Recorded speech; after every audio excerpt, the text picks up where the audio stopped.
Famous last pull of the night, yes. What's up everybody, we're back with another raid guide and today we're taking a look at Ny'alotha on Mythic difficulty. I'll be going over most of the mechanics, how to deal with them and our overall tactic for this fight. So for this encounter you want 2 or 3 tanks, 3 healers and 14 to 15 DPS. Blood decays make this encounter a bit easier, hence the 2 to 3 tanks. You can add an extra grippy tank if needed, but more on this soon. Other than that, range, and more range. You want to bring as few melee DPS as possible, at least for the tactic we're going for, which is the no dispel tactic. We brought 2 melee DPS, not counting tanks and healers. Keep in mind that all healers will be in melee to be able to reach, so they count as melee on this fight. With that said, let's go over what's new on Mythic. The big new mechanic here is the beefed up version of Cursed Blood. Throughout the fight, the boss will inflict random players with Cursed Blood. Same one that you usually got in Phase 2 on Heroic, but this time around it's in both Phase 1 and 2. And a few more parts have been added to this. So first off, it will grow in size. When it reaches its maximum size, it deals around 200k shadow damage to anyone hit, including the player it's on. Then it starts shrinking in size and eventually starts growing again. If dispelled, it will deal shadow damage to everyone in the raid based on the size of the curse at the moment of dispelling. And this is where the oh so fun no dispel tactic comes into play. And it's pretty much what it sounds like. You just leave the curse on the players until every single player has the curse, and you out-heal the damage it deals when it detonates at full size. Drawback of this tactic is if anyone dies, pretty much everyone dies. If one person dies with the curse, odds are another person will die, triggering it again, and boom boom, raid goes bye bye. But I will cover how we dealt with all of this in a bit. Next out is a new ad that spawns every time Phase 2 starts, the Clotted Corruption. This ad will cast Absorbing Charge every now and then. It deals around 250k damage to anyone hit by the ad as it charges. Only the primary target of the charge should be hit by this, and you can use Blessing of Protection on that target to avoid the damage if needed, since if you're unlucky it can line up with the Cursed Blood reaching its max size or other damages. On top of this, it will also absorb any blood ads that it hits as it charges, and anytime it does absorb an ad, its damage is increased by 10%. So you can effectively use the charge to eat some of the small blood ads. However, it can be quite tricky since you don't always know where the blood ads are gonna be or where he's going to charge. At least with the no dispel tactic, since people are spread all over the place.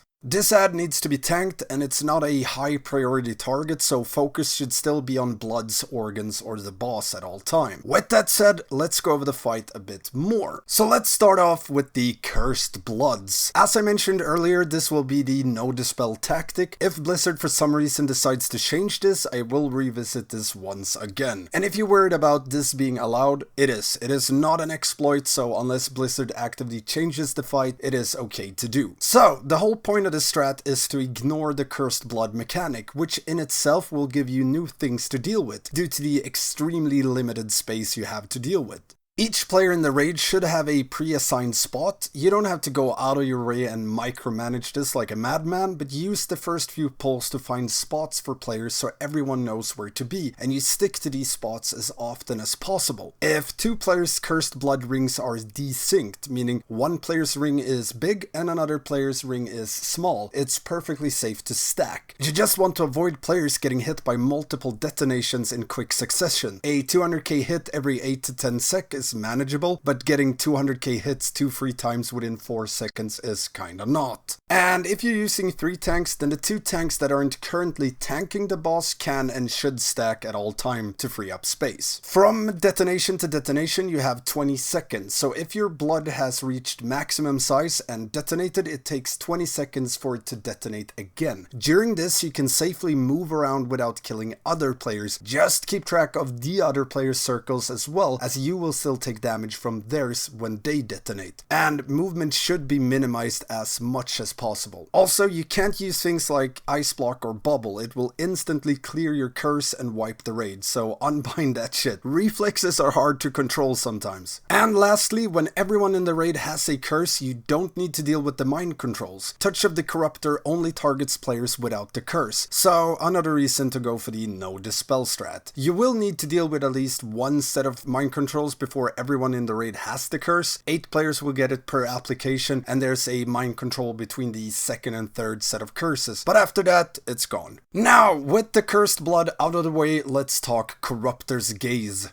I lied, more cursed blood stuff. Due to the limited space because of the cursed blood, you want to micromanage the purple voidy stuff that spawns from the Corruptor's beams. The silence from it is less than awesome, and it ticks for like 150k every sec you stand in it, which is also less than awesome. So for this we had a few rules and a ton of gateways. If you're range, you want to kite the beam and place the patches as far away as possible, near the walls, in any nooks and crannies you can think of, and kinda make small circles with it. If you can take a tick or two without the risk of dying, then do so, just to stack it more and free up space. For example, our Shadow Priests ran the intangibility talent, so they could disperse portions of the beam to stack it even more. And for the melee/healers, we used gateways. We had gateways going across the middle circle where the boss is, so if you get targeted by the beam, you click the gateway and drop all the void puddles underneath the boss. Since this is a silence zone anyways, it just means free space. Do keep in mind that you don't want a gateway going to where tanks are dealing with the Eye of Ny'alotha beam, or ouchies will be had. And if there's a lot of puddles on a gateway, you will need to change it. Another thing to keep in mind with the gateways, don't stand directly on them. For one, to avoid spawning puddles on them, and also to avoid killing people using it with your cursed blood. We had a few pulls with one gateway going to where 2 tanks were stacking with cursed blood, and that insta-gave the sad healer, or mad.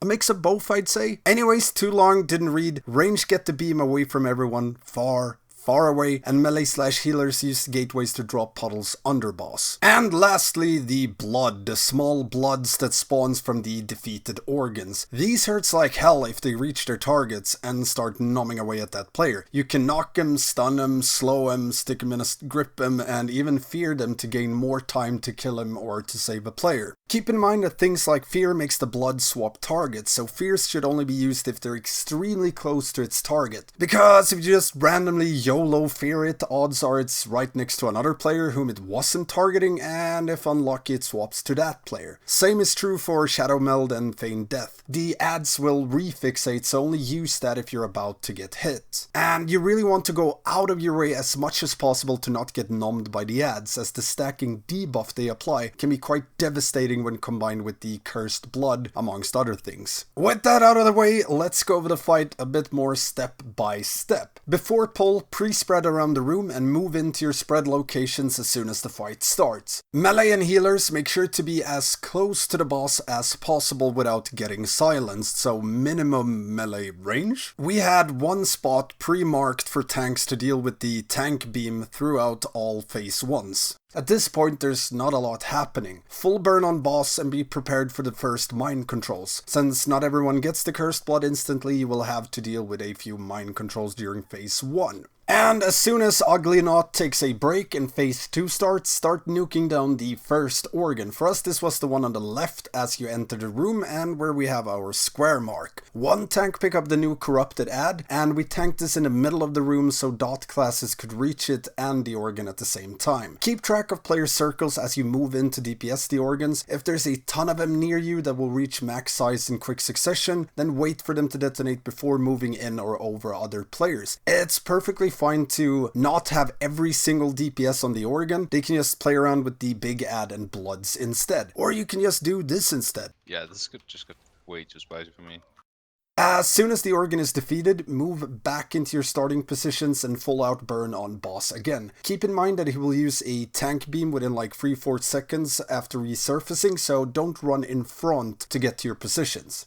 And the ad tank, make sure to keep the ad in front of the boss in melee and just let it die to dots and cleave. No need to go full ham on it. If you're running blood DKs in your setup, they should be gripping the small bloods as often as possible whenever they're not actively tanking Ny'alotha. Conflict and Strife Major is great for this. You get one more extra grip to play around with. You can either grip them away from a player if they're getting too close, or just straight into melee to get cleaved down fast. For your second phase 1, after the first organ is down, there won't be a lot of bloods to deal with, so no need to hard swap to him or anything like that, but do dot them, grip, stun, etc. and keep burning Il'gynoth and get ready for a new phase 2. For this one, we nuke down the middle organ, and again, if a couple DPS can't safely make it to the organ, just move there when there's an opening or stay behind and deal with bloods, as there will be a lot more of them this time around. DKs keep gripping ads away or into the path of the big ad's charge so he eats them. Can be a bit tricky, and I don't recommend putting all your eggs in that basket, but when possible, do so. As soon as the organ is dead, move back to your positions, but opt in if possible to move in a bit towards the last organ.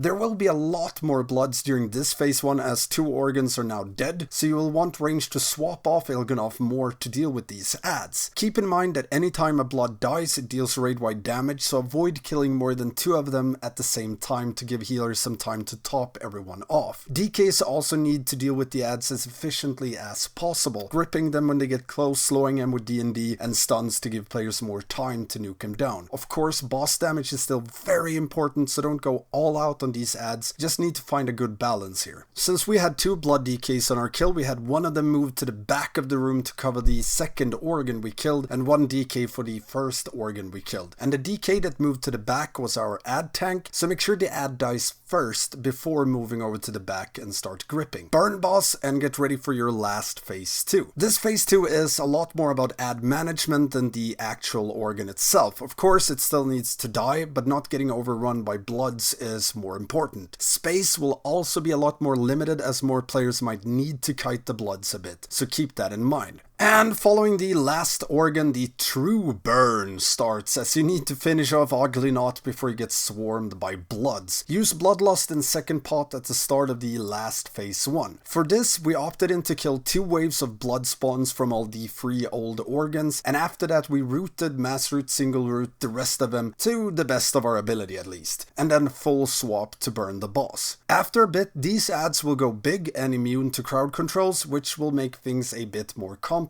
Not much to say about that more than burn the boss before the ads get out of hand. Kite bloods as much as possible and when possible, since you will still have the cursed blood, so it's a fine line between avoiding ads so you don't die and not running into other players' AoE and die/kill someone else with that. You can use Blessing of Protection on players that are getting numbed by ads, but that's about it. At this point, it's just a burn. If a single player dies, odds are you will wipe, so use anything you can apart from immunities to do so. And that's pretty much it. I've seen a lot of different ways to handle the overall positions for this fight. Some guilds are doing set locations and rotating the entire raid after each organ to get the same position every time for the new organs. And also have a set drop location for the Corruptor's Gaze puddles. And in the end, you just have to try it out and see what works best for your raid. With that said, if you have any questions or you run into any issues during your progression, hit me up on Facebook or become a Patreon. As a Patreon, you will get access to my Discord where you can find things like weak auras, healing notes, and a ton of awesome people helping each other out during progression. And it's also the fastest way to get a hold of me. And as always, if you like this video, hit that subscribe button, leave me a like, and ring that notification bell. Thank you all for watching, and I will see you next time.